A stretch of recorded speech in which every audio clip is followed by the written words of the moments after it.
Hey guys, it's Zaylee Barkley of ZayleeBarkley.com. Welcome to the Start, Shoot, Grow, Thrive podcast. Today, we're talking about one of the principles from, obviously, Napoleon Hill. You guys know I love the book, Think and Grow Rich. And today, we're talking about one of the principles from his self-confidence formula.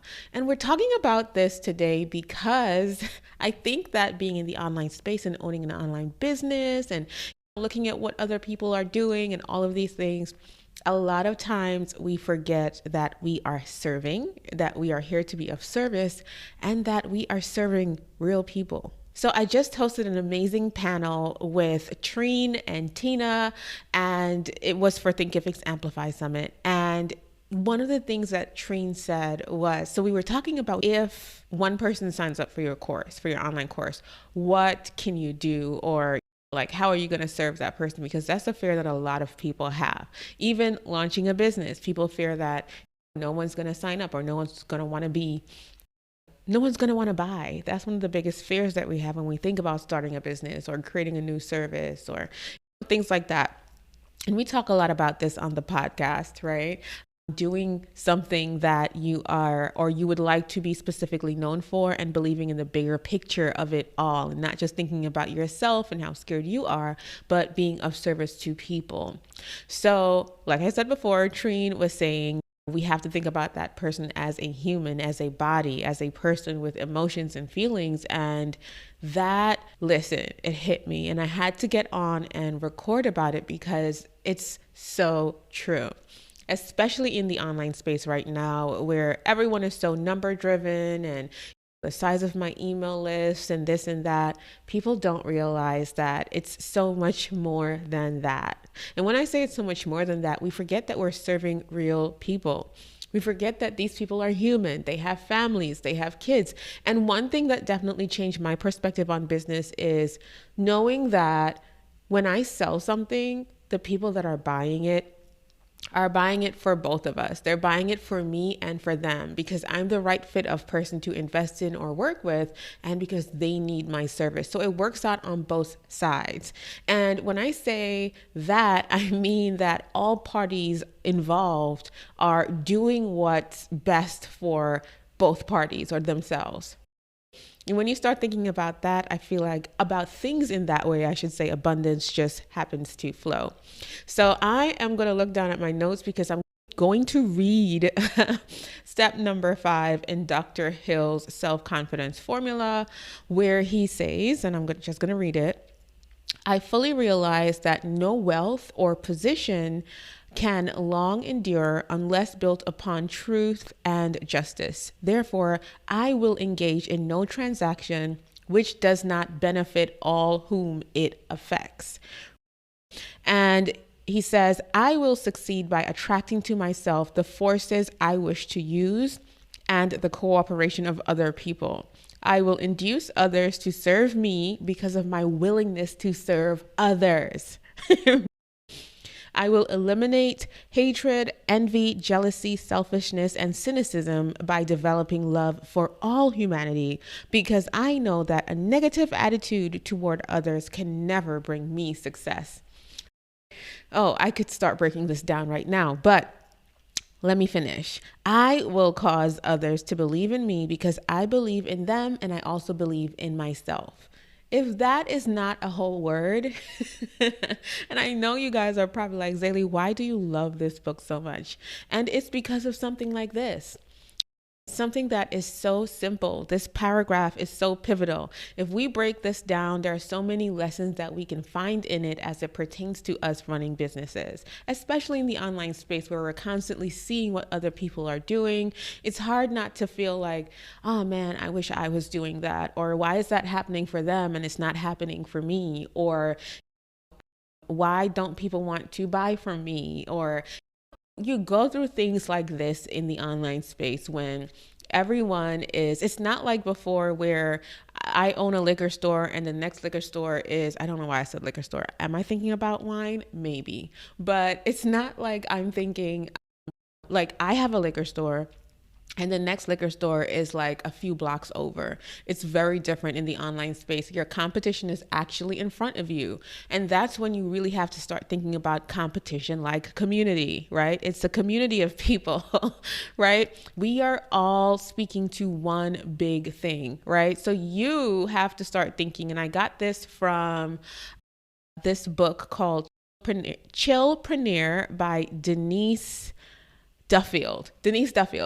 And she says that instead of thinking about things like it's a competition, you have to start thinking about the bigger picture and start thinking about how I am now joining the conversation, the bigger conversation. So everyone in your space or in your industry has something different that they are bringing to the table, right? Where we probably have the same title, or we're probably doing the same things, but we're bringing something completely different to the table. We're bringing a different experience. We're bringing a different lesson. We're bringing a different personality. There are so many things that are different about you, right? That you are bringing to the table, and you're contributing to the bigger conversation. Someone else's failure is not the same as my failure. Someone else's lesson is not the same as my lesson. How somebody else got here is not the same way that I got here. And that's why we can't afford to not speak up and show up and not say anything. But so it's about realizing that you have so much to bring to the table and that you are here to serve. Even if you're serving one person, or you're serving thousands of people, or you're serving hundreds of people, you have to remember that the people that you are working with and dealing with are human. They are real people. It's not just a number value in your bank account. How are you serving these people? How are you giving to these people when no one is looking, right? So nobody's looking at you. There's nothing shiny going on. Are you still showing up for your audience? Are you still connecting with them? Or are you only showing up when it's time to sell?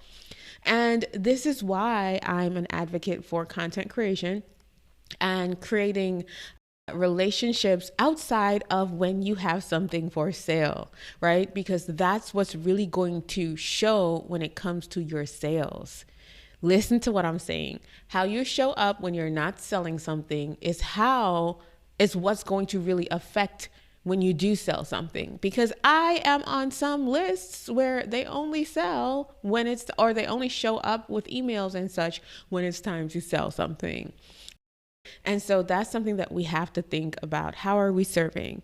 And when we think about how Napoleon said, or Mr. Hill said, I will engage in no transaction which does not benefit all whom it affects, that's something that we have to think about, right? So it's benefiting you, and it's also benefiting the people that you are serving, which is why I always tell you, get obsessed with the people that you're serving, meaning touch the ground with them, keep your ear to the streets, like stay in touch with those people. It's like a celebrity who always goes back to the hood after they get famous. Even though they shouldn't be going back to the hood, quote unquote, because a lot of people have passed away in that way, going to a place where they feel like they grew up and they were welcomed, and something happened that wasn't, I don't know what tangent I was going off on there, but you got to remember that, or these celebrities remember that those were the people that were cheering on for them when they first started their career. And so they still feel connected to that. And it's you keep making music for that audience, which is why sometimes it's so scary as an artist to step out and start creating a different type of music. If we look at Nicki Minaj's career path, everyone, and me being from New York City, when she first started rapping, she would rap like a New Yorker. Then she moved to Atlanta and her flow changed, her cadence changed. And then she decided, I want to go mainstream. I'm going to make more pop records. And I can tell you, people in New York disowned her when she did that. They felt like she wasn't rapping. And I feel like she still has to, even now, later down in her career, still prove that she can rap, that she can go back to the roots of being a New York rapper. You guys can tell that I love entertainment and the music industry and things like that. Listen, if I wasn't doing what I do now, I would be somewhere in there doing something. But I love looking at career paths and things that people have been through, because it really helps me to project for my own journey. And And yeah, so that's something that people go through. But it's really about, let's go back to Nicki Minaj. She has a crazy audience called the Barbs. You're probably under a rock if you don't know about the Barbs and Nicki. They are her audience. She loves them. She has been nurturing these people for years. She gets on Twitter and she talks to them. She says things that only the Barbs understand. So that's what I'm talking about. And they go to bat for her.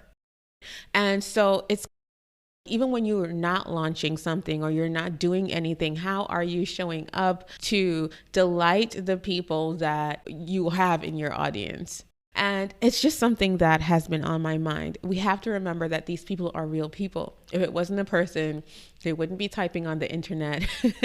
They wouldn't be here commenting. And that's why, even for me, like when I can't answer a comment, because sometimes I get super busy and I can't get back to comments, I'm like, oh my gosh, I beat myself up because I want to stay in touch with my community. I have my Facebook group. If you're not in there, I'll leave the link down below under this video or episode.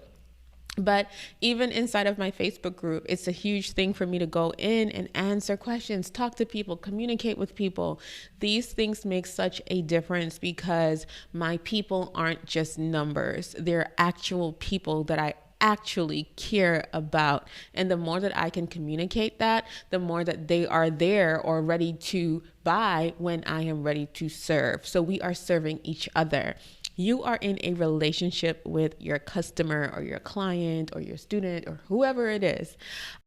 And that is something that we have to take into the coming years, because I really feel like we're in a space where people really are looking for a connection and just looking for more than just someone superficially showing up. And you can do that with live video content. You can do that with your comment section. You can do that whether it is in your Facebook group and your community, whatever it is. Make sure that you're touching your people in some way. I see a lot of people start off online and they're never answering comments. They don't even respond to people. And to each its own. But if you are here and you are listening, go talk to your people. Get obsessed with your people. These people are human and they're probably sacrificing in order to work with you or connect with you. And that's my thought for today. I wonder if I can break this down even more. I think I did, but you let me know. How have you been nurturing your people? Have you been communicating with them? Have you been serving them? Have you been loving on them? If you're not like outside of sales and selling something. And that is really why my team and I really have a great structure in our content creation process and the way we deliver content on the platforms that we choose to use without the burnout, because it's really important that we are touching people and communicating with people and connecting with people. For me, posts are not just posts, videos aren't just videos. I really care about what you walk away with after interacting with me. Yeah, so let me know what you think. Let me know if you have been serving your people or if you have been playing the human game or just only thinking about the numbers game. And guys, we get really transparent on this podcast, so don't feel shy if you were just only thinking about making 6 or 7 figures. Hey, all right, I love you guys and thank you for listening. I will talk to you soon. Zaylee out.